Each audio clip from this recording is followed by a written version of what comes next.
Yeah, no, this is the funniest thing. Banks in 1929. Well, look at how many people want to visit our banks right now. Also, in 1929, it would be like, oh, dude, we're actually fucking owning the libs so hard. You know, people are really fat. They don't want to do a run. What's wrong with a bank run? You know what I mean? It's cool, actually. No, it's totally fine. Liberals are being owned right now, you know? That's so sick. I love owning the libs. I love owning the libs. I'm not owned myself. Nobody say I'm owned. That's great. I bought this platform for $44 billion, and now it's worth like 10. That's cool. I did that to own the libs, as a matter of fact. So, yeah, all the libs are being owned. That's cool. He's begging engineers to come into the office and show him screenshots of code. Yeah, that's also owning the libs. Lol, that's funny. That's actually, I'm doing it on purpose. I'm doing it deliberately. You guys don't understand it. You just don't have the mental faculties to understand that the libs are being owned right now. They're so owned. Yeah, Grimes, please, I miss you. I miss you. Please come back. I promise I will no longer have a stranglehold on Twitter. I will save Twitter. Please, Grimes, come back. I miss you. I miss you so much. Libs are being owned, though. I'm owning the libs. Oh, my God, Grimes. I love you. I miss you. Doing it on purpose, though. You know, divorce court. Never got married. Can't be a victim of divorce court if you never get married. You know what I'm saying? Also owning. But I would marry you. I would marry you immediately. Grimes, I would marry you immediately. Please come back. I miss you so much. Owning the libs, though. One tweet at a time. A lot of people are saying I purchased Twitter for $44 billion so that I could read what Grimes was saying to that socialist guy, HasanAbi. They're right. Look at that. 4K camera, baby. For those of you who don't know what is happening to Twitter, let's get started on that.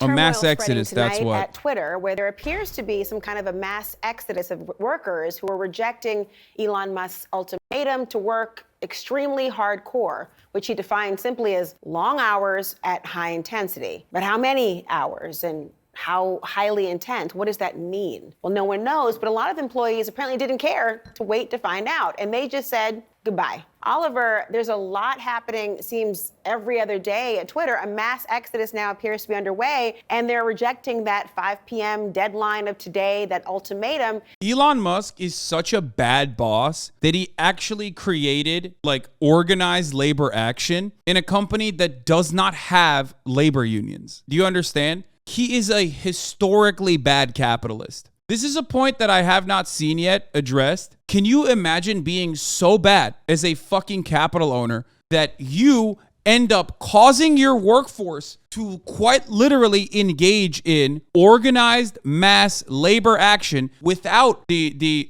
infrastructure necessary to be able to do so? That's not something that happens usually. This kind of stuff, it takes a while. You got to set up a labor union. You got to fucking, like, there is no overnight revolutionary action. That's not a thing that happens, right? This motherfucker made it happen on Twitter. People were like, fuck this, I'm done. Like, absolutely not. This is so fucking awful. This is so disastrous. I don't want to be a part of it. Musk earlier this week gave Twitter workers, the people who are remaining after those mass layoffs earlier this month, he gave them a choice, work quote unquote hardcore or leave the company with 3 months of severance. It seems like a large amount of people have decided to leave the company. They don't want to work hardcore, and that's thrown the future of this platform into utter chaos. Offering 3 months salary versus hardcore work right before the holidays. What a true visionary. Yeah, no, brilliant stuff. Wait, new Twitter policy is freedom of speech, but not freedom of reach. Negative hate tweets will be max deboosted and demonetized, so no ads or other revenue to Twitter. You won't find the tweet unless you specifically seek it out, which is no different from the rest of the internet. Wait, what? Bro, he literally said he's doing the exact same thing. He's doing the exact same thing that Twitter was doing. That's hilarious. Yo, that's fucking awesome. I love that. Also, a lot of workers at Twitter have HB1 visas tied to Twitter specifically, which means they will have to leave the U.S. if they don't stay at Twitter. So those people will be forced to work under Elon's shitty work conditions. Yes, he is abusing the HB1 visa workers right now. Yes.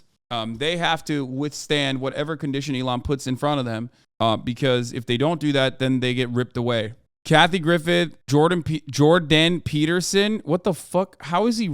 Jordan Peterson. Babylon Bee have been reinstated. Trump decision has not yet been made. Note, this applies to the individual tweet, not the whole account. And Elon also said no to bringing back Alex Jones. And people are fucking mad about this. What the fuck is this? Is this another like leftist that wants to get Silicon Valley money? Antonio Garcia Martinez, what Elon is doing is a revolt by entrepreneurial capital against the professional managerial class regime that otherwise everywhere dominates, including and especially large tech companies. And that same PMC, which includes the media, is treating it as an act of lèse-majesté. In Burnham's formulation, this new managerial class would supplant the former business-owning bourgeois and even capital itself as the elite ruling class. Most woke labor scandals in tech are an entitled middle management class at odds with founders.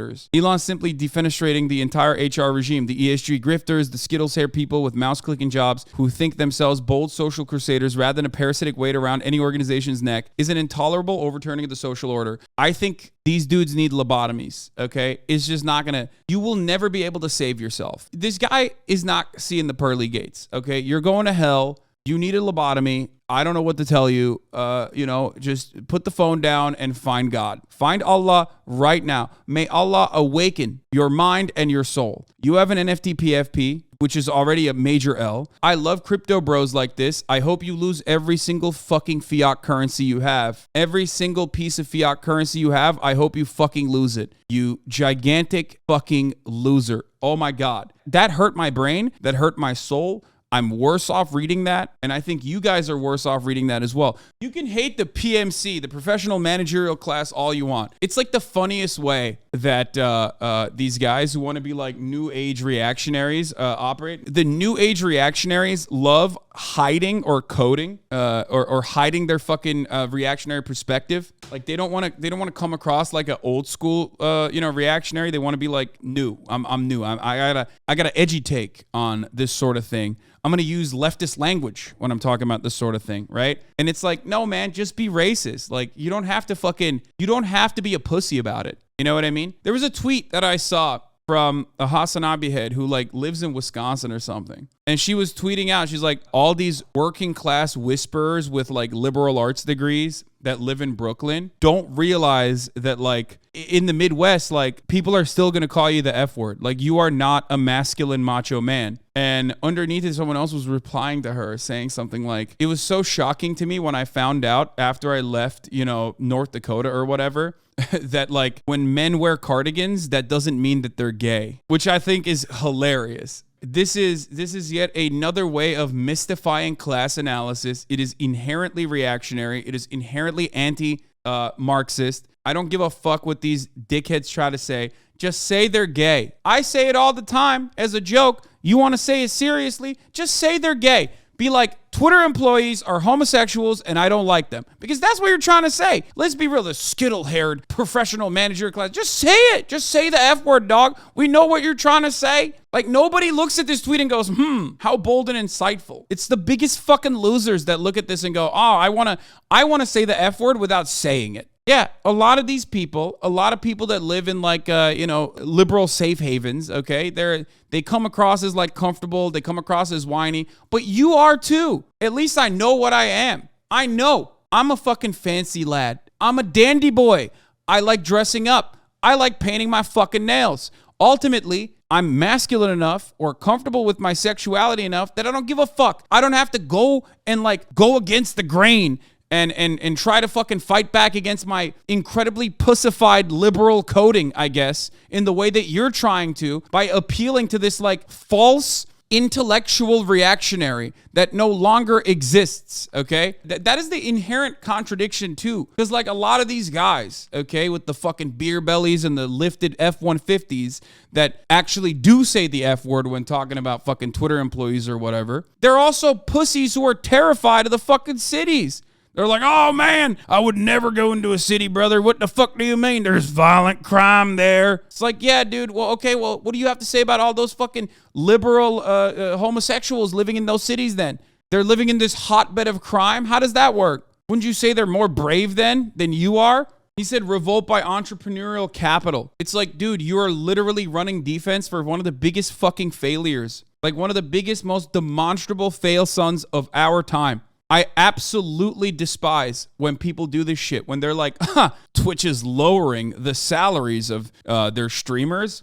Well, they're overpaid anyway. It's like, yeah, bro, You're a fucking idiot, though. You understand that? You're literally defending Amazon making that decision in that circumstance. Just like when you say the professional managerial class are like woke overlords trying to ruin companies or whatever, you're unironically defending Elon Musk. Bro, that dude went to Berkeley. People in the Midwest would definitely call him the F word. That's what I'm saying. It's like you went to Berkeley, dog. Shut the fuck up. You have a fucking PFP with a goddamn NFT on it. Everyone on Twitter is a labor aristocrat. We love our phones. Our tweets and our media. Exactly. At least I recognize my position, though. You see what I'm saying? Like, I recognize what I am. These people also, in a weird way, recognize it, but they're so embarrassed by it, you know? They have this, like, mythological labor guy that they fantasize about with, like, these fucking pectorals. They wear hard hats, and they're racist. They're bigoted. Like, I want to fucking, I'm that guy, you know? And they constantly, it's the same energy as the fucking dumb guy who's just famous for posting on Twitter that has like a fucking cushy media job at The Blaze, turning around and talking about like guys who work on oil rigs and being like, this is what labor used to look like. It's like, bro, but you're not that. If you're on Twitter and you're posting on Twitter, you're not that. You don't want to be that either. Shut the fuck up. Those guys would look at you and go, you're gay. You're a gay man. That's what they would say. Actually, they probably wouldn't. The irony is that like a lot of those dudes are probably more open-minded now than half of these motherfuckers who are literally trying to just be like, the only way to be working class is by being fucking, as bigoted as you possibly could be. What Elon is doing is a revolt by entrepreneurial capital against the professional management class. Jeet here, billionaires are the rebels, workers are the ruling class. I have a big brain. Tech employees living in incredible privilege are workers. I have a big brain who's never worked at a tech company, nor apparently read Burnham. James Burnham, the CIA consultant who worked on Operation Paperclip and urged the use of biological and chemical weapons in Vietnam, that Burnham, his managerial revolution was effectively refuted by C. Wright Mills decades ago. Boom, blammo, blocked. Now, here's the thing. The real reason why you have disdain for the fucking people that are working at Twitter is because you want to suck and fuck billionaires because you're a bootlicker. Just say that. Just be like, I want to suck Elon's cock. I want to suck him dry, okay? I want all of his little cummies. Please, Daddy Elon. That's why you're doing it. You are peasant-brained. You are not him. You are not the billionaire overlord. You desperately want to be, but you can't. So you think maybe if I behave and be a good little boy for Daddy will notice me. And the reality is Elon Musk might because he's fucking permanently online. But yeah, this is great. It's great. An honest day of work equals a liberal's worst nightmare. It's like, oh man, being the worst boss of all time, amounting to like, organically manifesting organized labor action without any sort of organizational infrastructure. That's actually really good. Why is it good? Because we fucking own the libs. We own the libs super hard. These guys have no way of fucking recognizing when someone is like failing. Because they can't see what's in front of their eyes, okay? They don't have any way of conducting decent analysis on whatever the fuck is in front of their eyes. You could be getting hit in the fucking face with a pan, and ultimately you're like, well, the Deb's still owning the libs, though. What should Twitter do next? Bring back Alex Jones? No. So basically the same old Twitter, free speech unless we don't like it. So you aren't for free speech. Got it. Yeah, their idiotic fucking fan base is like coming to terms with that. Okay, here's one of the things I am predicting. I'll say it right now. Twitter as a platform needs to exist for obvious reasons. It's a town hall. Everyone on media uses it. It's like, it's all that sort of stuff, yada, yada, yada. But the real reason why Twitter as a platform needs to exist is the same reason why Tumblr as a platform needed to exist and not ban pornography. What do I mean by this? Because the moment that Tumblr eliminated pornography from their website, it all went to shit because all the people that were on Tumblr that were saying things like scalper is actually an ableist term, please use the term reseller, like people that have mentalities like that, people that lived life in that way, moved to Twitter because that's where the porn was. That's where all the furry porn was. Furry porn was on Tumblr. All the fucking people who were like, actually, I have a neurodivergence and I'm a minor. All those people moved from Tumblr to Twitter. If we cannot contain these folks on Twitter, they are going to spread everywhere. The funniest place for them to go would be Facebook, so that like they could give direct aneurysms to every fucking grandfather out there. You know what I mean? Can you imagine Facebook becoming like this, where like every time someone, like your grandfather's like, I think, you know, back in the day, miscegenation was illegal and that was a good thing. And then underneath it, you're like, actually saying back in the day is ableist towards those who have no understanding of time and space. Your grandfather would die. He would literally kill himself. If you had all the Tumblr motherfuckers that moved over to Twitter, go to fucking Facebook, you would eliminate. It would be worse than COVID. It would be the true boomer side. Every old person would die from an immediate aneurysm from reading something that they would normally read on Twitter. Twitter plays an important role in the space. The most important role of Twitter is keeping the fucking crazies somewhere. You need to house them somewhere. You need to put all the fucking mental illness in a box somewhere for them to eat each other alive. You a couple days ago, I hope Twitter dies. Twitter dies. You, this is a travesty. Okay, well, I'm memeing. I don't fucking give a shit if Twitter dies one way or the other, okay? We will all survive. Not the end of the fucking planet. But I do care if Twitter doesn't, hit the nukes in the way that it's supposed to. If it like fucking dies as a one-off, then that's fine. If it doesn't die as immediately, then there's going to be a lot of security issues, and I am fearful of that. As I was trying to explain last night, as everyone was making fun of me, everyone kept trying to fucking claim that my fears on Twitter, just like when I called the fucking blue checkmark verification issue, so many of you motherfuckers were like, lol, you just care because your verified blue checkmark is not going to be worthwhile anymore, or we will be able to get a blue checkmark too. Like, that's not my concern. I don't give a shit. I don't give a shit what happens to the blue checkmark, just like I don't give a shit what happens to Twitter. I do care, however, if Twitter has a lot of vulnerabilities that can be exploited, which would unironically create a lot of issues for people, privacy issues. You have journalists talking to fucking people on Twitter. You have dissidents, political dissidents. You have credit card information. You have what some people in the chat were calling, like, what is it called? Like a lateral penetration or something, where a lot of normies use the exact same fucking password everywhere. So once passwords are compromised in one area, a lot of normies are going to have their passwords compromised everywhere else. There's so much data that you can have access to if something is not, if something is left vulnerable. You know what I mean? It's not just like a regular old website. Twitter already had a huge leak. They did, yeah, and it was a massive problem. Phone numbers, like round the clock IP addresses, like immediately being able to locate people. Like, this shit is not good. It's not good. What Elon Musk is doing to Twitter is a very good illustration of why the existence of billionaires is a threat to democracy. For better or worse, Twitter is essential communication infrastructure for hundreds of millions of people. It's a verification system, RIP, made it a trusted means of communications for governments, the media, and civil society around the world. Twitter has always been a most democratic platform, allowing for marginalized groups to communicate with the powerful without the mediation of Facebook's algorithm. The dismantling of Twitter is a blow to democracy. It should not have been possible with this kind of wanton destruction. I mean, yes and no. Like, people will find a way. Not the only platform. I've seen a lot of people asking, why do people think Twitter is doomed? As an SRE and a systems admin for 10 plus years in industry experience, I wanted to write up a few scenarios that are real threats to the integrity of the bird site over the coming weeks. For context, I've seen some variant of every one of these problems pose a serious threat to a billion user application. I've even caused a couple of the more technical ones. I've been involved in triaging or even fixing more. Random hard drive fills up. You have no idea how common it is for a single host box to cause cascading failures across systems, even well-engineered fault-tolerant ones with active maintenance. Where's the box? What's filling it up? Who will figure that out? Physical issue with the network takes down a DC. I gather Twitter is primarily on-prem, and I've seen what happens when a tree knocks out a critical fiber line during a big news event. This has literally happened on Twitch. There have been instances where, not just Twitch, but servers will, or data centers, or servers will catch on fire or some shit. You know what I mean? An accident happens at a server.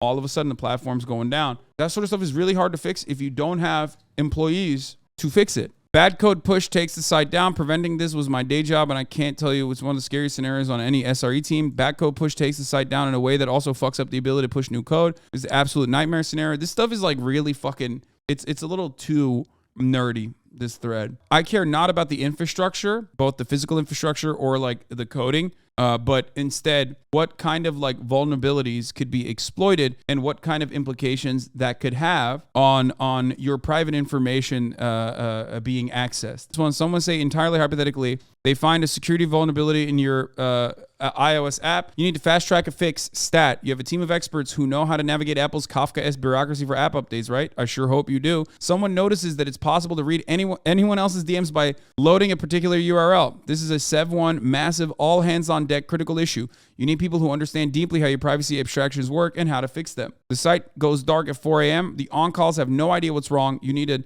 incident manager on call who knows how to wake up, why, and how. Who to wake up, why, and how. Someone who understands your systems can synthesize information at lightning speed and coordinate a recovery effort. The system you use to find other systems internally goes down. None of your systems can talk to each other. The site and all of your tools immediately fail. The tools you need to revert the breaking change are all fucked. Can you figure this out? Can you figure this one out with a skeleton team? The amount of politician DMs that could be leaked from this and the potential implications that has is unimaginable to me. But for some reason, people don't see that. The FBI wants to inspect the contents of the DMs of someone they think is about to commit 9/11-2 atomic boogaloo. Do you have a system to grant them access? Do you refuse them access? How do you know it's really them? You grant them access. Now someone from a country known for horrific human rights violations is knocking. They have an official-looking subpoena. Do you let them see a dissident's DMs? Can you articulate why? You might need to in a very official court somewhere in Europe. Another country is telling you that they want all of your data on your users stored in the servers in their country. Do you have policy experts for that country? Do you have a lot of very motivated lawyers? Do you have an infra engineer who knows how to partition your data just so? GDPR, you're found in violation. It took a team of hundreds of engineers, lawyers, policy experts, designers, and managers, and months of hardcore engineering to be in compliance in the first place. Can you get that back? I can assure you, not doing so will cost more than an org's headcount. This is a multi-billion-dollar platform with billions of users on it. People do not understand how complicated this shit is to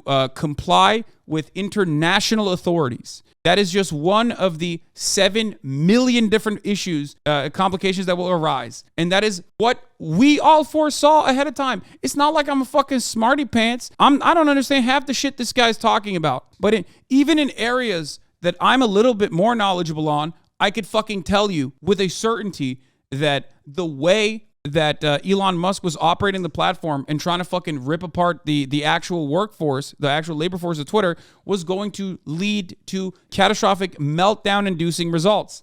I mean, there is like a million other ways, but genocide. This is, okay, let's get to some of the other stuff. Genocide. People use your platform to orchestrate mass murder, the machetes and the churches kind. And fast. Lightning fucking fast. You need to be prepared before. If you don't have a team who knows how to detect and stop this ASAP, your ass is getting dragged to The Hague. That's not going to happen because he's a billionaire. Let's be real. He's above the law, just like Mark Zuckerberg was. He literally said, oopsie. This already happened. There's an example of this that already happened on Facebook. Mark Zuckerberg was unironically implicated in the genocide of Rohingya Muslims in Myanmar. Mark Zuckerberg was implicated. Facebook was implicated for WhatsApp and the lack of moderation happening on Meta-owned platforms that unironically was seen to have a tangible, long-lasting effect on the genocide that was occurring. He didn't go to jail. He just said, oopsie, sorry for aiding your genocide.